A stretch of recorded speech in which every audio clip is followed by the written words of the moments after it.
Hello viewers, Super GT here. Now over the years, over the months, we've had many a dirty player. We've had the Momoz Experience, most infamously. But today I'll welcome you to the Kox Experience. Yes, that's right, you're on the correct website. Don't click off.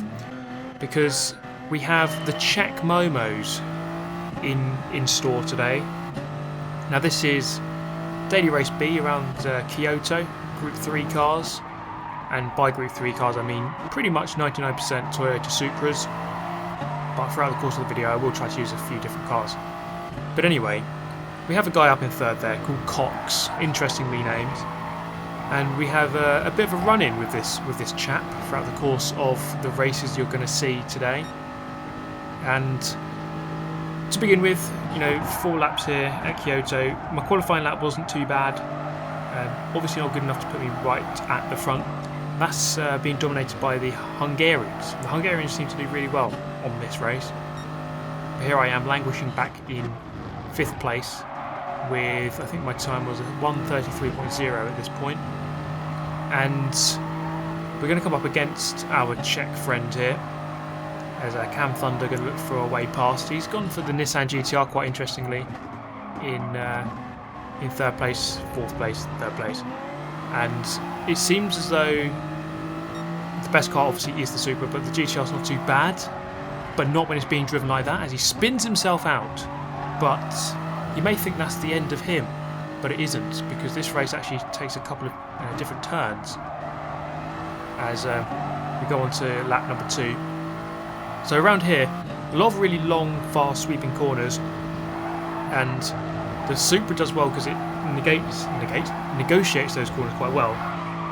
As we both go into the wall, I kind of followed him in there. I'm going to look for the inside note, go to the outside, but the Supra's really good in a straight line, and that's why it's such a good track for this car. And also short shifting about 75% of the way down the rev gauge. As we get the toe here, down the hill, into the dodgy chicane, the triple.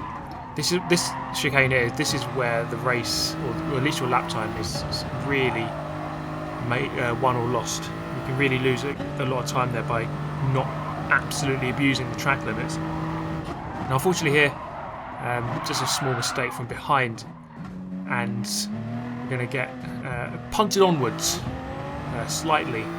And we have an Italian now around the left-hand side, and I'm going to give that space up as you're just asking for death going into that little chicane there side by side.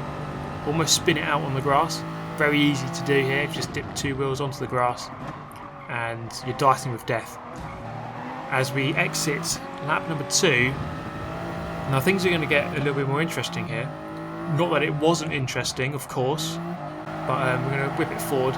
This is the really important part of the track. The S's, the uphill S's here.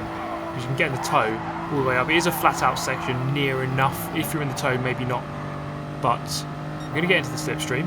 Put that to the left hand side, the inside, and boom, we've committed. There we go, up the inside, back into 3rd, or up into 3rd for the first time. Actually, no, the 2nd time. And the 2 Hungarians by this point are long gone. They're fighting with each other in a war of 2. Up about 5 seconds ahead, so it's going to be a race for 3rd now. It's quite a short race. And you tell me, right? You tell me how this happened. Penalty. Yeah, that's right. 2-second penalty for, well, I don't even know what. I think it was the car behind we made slight contact, front to rear, and then he must have just driven off the track. So GG penalty system. We're going to serve our truly undeserved penalty, or maybe it was deserved. Maybe I just need to get my facts straight. But anyway, we move down, and once again we are reunited with our friend, and this is where things really begin to kick off on this final lap here. He's gone for the Nissan GTR, which is very quick in a straight line, not as good around the corners as the Supra, so it's a bit of a hefty chonk through these turns. Doesn't go through there quite as well. You can see that he's struggling a little bit for the S's. We're going to go to the right hand side. And there's 2 abreast then. This is the first of many incidents we're about to experience. The Kox Experience, if that doesn't sound too wrong or weird. And that's all it is, the first one. It's a slight tap. Okay, first incident, sometimes we'll pretty much all the time, you know, I mostly give people benefit of the doubt and say, okay, small mistake, let's continue. And then coming up the hill here, the second one, space closes up a little bit because of the Spaniards, and he just sort of closes the door when I'm halfway in the door. It goes deep. We're going to go for the cut back, and we eventually get our position there, 6th place. So it looks like we're going to be finishing in our natural habitats here. But I will show you a replay of that, of this lap essentially from his point of view, just to show you exactly how it all went down. Now into this final corner, I went a little bit deep, but if you have a look at the radar, and then boom, bit of contact, pushing me wide, and unfortunately, he just gets ahead. I'm going to show him my dismay of that move, but he has the power to get up into 6th place. So unfortunately, ended on quite a bad note there, that race. Here we have a replay of that last lap. You see there, I'm in the white Supra with the classic Castrol livery. Now here, it's a close one. No, okay, sometimes you think, sometimes it's quite difficult to judge depending on what view he's in, but this one's unforgivable. As the gap closed a little bit, not really, and you see there he had so much space, and it's no wonder he got pushed wide, because if you force the other guy onto the grass, they can only come back in one direction, and for him that was going to end up, you know, he's going to end up going wide as a result. And then here's the lunge from hell, slight tap, and it's just enough to unsettle the Supra, and then he's up into 6th place. So a couple of little moments there at the end of that one, not quite on the Momoz level, but it's one of those ones where this guy uses subtle tactics to get his job done. You see here, I almost insta-bottled as we begin the next race, and that would have been a big kick in the teeth. Eventually, we have a faint whiff of Kox, as weird as that sounds, but hopefully we can get the job done on him without anything going untoward or getting a penalty, anything along those lines. He's struggling through that chicane. That chicane is very, very tricky. You really do want a handling car through there. But of course, down a lot of the straights here, you do want the straight line speed of the Nissan. As got through the hairpin, down towards the final sector of the lap, and this is where I'm going to show him how it's properly done into the final corner. And you see I have much better handling through there. Now look at this. This is textbook stuff. They're going to be showing this in motorsport textbooks for many years to come. That's how you do it. Nicely at the inside, on the brakes, hooked up with the apex. Boom. We have disposed of his 3rd place, and we're now in for a podium. So the gap ahead, just over a second. Can be quite tricky around here to actually overtake. Can be quite hard, but you're relying a lot of the time on the slipstream. But often, as is the way with the slipstream in this game, you get slipstream trained. Now have a look at this. Yes, that's a big bottle. You think anyone else bottles it quite badly. That was quite a bad one. On the final corner of the final straight. Yes, he surrendered a 2nd and goes down. Where does he finish in the end? I think, yeah, he finished 3rd. Okay, he only lost 1 position, but still quite frustrating for him to have done that ever so late in the race. Okay, so we went up 2 positions there. Fastest lap, clean race, apparently. Now, I went to try and improve my lap. Let's have a look at it here. So this lap you're about to see is a 32.9, which is not too bad. About a 2nd off of the top time in the region. And it's really about getting good exit speeds from these long corners up the hill here. Should be able to take this flat out quite easily. Utilise the curbs on both sides. And then over to the right hand side, you're looking for a white line on this curb here, and then that's kind of your reference. It's the 50 board. You can just see it. You turn in, then back on the power as early as you can, having a late apex on the power, powering out, using the curb again, and then coming down here. This is where the lap can easily be broken, as I've mentioned. You want to brake just before the curb and use plenty of the curb through the chicane, plus a bit of the grass. As long as you've got 2 wheels on the curb, even if there's 2 on the grass, then you're actually okay. Quite a silly track limit, really. They should just change it 2 on the track, 2 on the curb, but that's just the way it is sometimes. Down into 1st gear temporarily there to get some rotation on the car, but then back up into 2nd, accelerating out of the chicane, out of the hairpin, down towards the final chicane here, and plenty of curb once again on the power as early as you can, using the maximum width of the curb. So that's definitely a theme of this circuit, maximising track width as much as possible, but then again that's a theme of every track, I would say. And then exiting the final turn, and if you want to get a slightly quicker lap, you can just stay over to the left hand side. But that's a 32.9, not too bad a lap. Probably won't be on pole for most of the races, but well, it depends when you're online, I guess. But this time I'm going to go for something different. We're going to go for the Beetle, and the Beetle was a car that I've always found to be a good one around this circuit because of its handling ability. And don't worry, the Kox Experience isn't over, the Czech Momoz Experience isn't over. The next race, he shall make a return. But we have a quick set piece here. I'm going to try and win a race in a different car, pole position. And it actually was meant to be second, but one of the Hungarians who was ahead of me disconnected before the race started. Now lap 1, just of course trying to settle into the race, get as much of a gap as possible and not bottle it. The hard thing of course being at the front is that I have no slipstream, but the people behind do have slipstream on me, and they are driving the Supra. The Supra really quick in a straight line, especially coming up that the S's there into this corner. They really do gain a massive advantage in terms of pure straight line speed, and this Beetle doesn't quite have that. The thing it does have is handling. It was really good in the turns, and especially the really long corners, and Kyoto is one of those tracks which has quite a few long corners, especially turn 1, and then after the S's the long left as well. So you really do have to maximise those things, so that by the time you get to the straight, the Supras and the GTRs are a little bit too far back to get past you. So capitalise fully on the corners where your car is strong, and it somewhat negates the strength of the Supra, which is going on straight. You can see they're coming down the hill really close, not enough of an overlap to go for the move though into the chicane. Ideally needs to be side by side, and this guy was quick elsewhere, but you see there instantly opening up like half a second gap on him just by taking that chicane fully on the limit of what is allowed.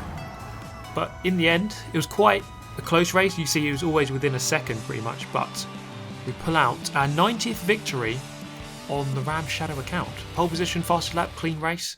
But we're going to go again with a different car, the Renault RS01, and this is a car that's a lot more difficult to drive, but it does have handling ability. You see there, me proving how bad I am by spinning it out on my first lap of practice. So we're going to go again.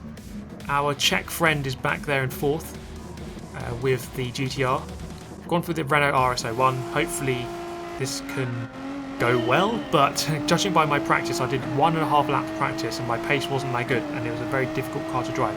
But in a race things can change, your mindset, mentality, all a little bit different. This race was quite calm to begin with, but it then really began to ramp up and kick off in the second half. Now coming up the hill then on lap number 1, the main thing I need to really do here is stay in the slipstream. As soon as I lose that, then I'm a sitting duck. I've got 0 chance of success.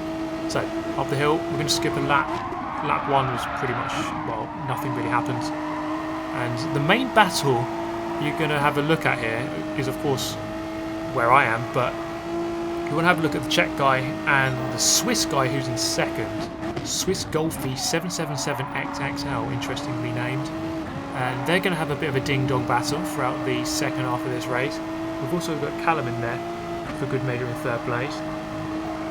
So what's going to kick off here? Cam Thunder up the inside? No, not quite. I'm going to look to the outside. Not really trying to look for the move. Mainly just trying to preserve my position from behind. Don't want to queue up too much on the inside if there's already people there. Just utilising the space on the outside just to keep the position. So doing a good job so far. A little bit hairy on the edge through that chicane, but we're still in with a shout here in 6th place where we started, but we're on the train and we're most certainly latched on to Cam Thunders here as we come up the main straight. Look at the speed difference. The Renault good around the corners, not so much on the straights. The Supra, the GTR, both very good on the straight line speed. They just edge out a couple of car lengths there. There's not much I can do about that. So it's really difficult to overtake on this track if you don't have the straight line speed. You are relying on people making mistakes like that maybe, or fighting with each other too much, and then you have to capitalise on those. If you don't have the straight line speed, you're not going to overtake them on a straight, unless, of course, again, they do something really stupid. Now coming up the hill is the fast sweeping left and a little bit too hot. Luckily I don't quite lose the position from behind. As just checking on the radar, the guy behind very, very close, the 10th behind. In fact, he's the guy who was challenging us when I was in the Beetle. And for this race, a lot more people turned up, so it's a little bit further back on the grid. But sometimes I prefer that. It's quite nice to have to fight through, rather than just have a boring race at the front. Now, the chicane wasn't all that great there, losing a good half a second or so. And I said the race really hots up in the last half. I actually really mean the last quarter. So completely clickbaited you there, or whatever commentate baited you, if that's a new term. Okay, this is where it really begins to kick off. Look at third and second. They're going to fight, and they end up. Well, I don't even know what happened. I think Callum went up the inside, and it got a little bit messy. So now I'm on the inside. We've got sort of a train here, formation 2x2. And actually, our Czech friend gets up into second after all that. And I'm going to go up the inside of two people here. And Swiss Golfy giving Kox the Swiss experience, the Swiss Momoz experience there. So this is multi-dimensional stuff going on. So we had the Momoz experience. I'm getting the Kox experience, and Kox is getting the Swiss Golfy experience. So it really is all kicking off in every which way. Coming into this left-hander then, and again, take a look at this battle. The Czech versus the Swiss, no love lost between them, and it's not going to end there because they're battering each other left, right and centre. Coming down into the chicane, well, let's zoom in on this. It deserves a zoom. If I zoom in, it's worthy of taking a good look at. You see there, he just completely cuts the chicane and just wipes out the Czech guy. Gets himself a 3-second penalty, as you can see up in the distance. Now, unfortunately, Kox seems to want to take that out on me, pushes me wide. Okay, so at this moment here, I was fully prepared to send him to the Shadow Realm and basically end his whole career. As we come down into the chicane, I don't even have to do it because he drives himself off the track. I was fully prepared to murder him, but he kind of murdered himself. As we come up to the final corner of the race, guy in second, the Swiss guy, is going to serve his penalty. Kox goes down to 7th place. But eventually, he actually finished in 4th in this race. Unfortunately, I didn't save the replay, so I don't know exactly how he did that. But I go back up into 3rd, courtesy of that penalty. Having a look behind, Swiss Golfy and Kox still going at it as we come up to the finish line. And he got up into 4th, did our Czech friend there. He was 7th going into the final corner, ended up 4th. Perhaps something dodgy going on there, I don't know. I didn't save the replay annoyingly for that race, but I would have brought it to you if I did. But there we go. Interesting occurrences today in Kyoto.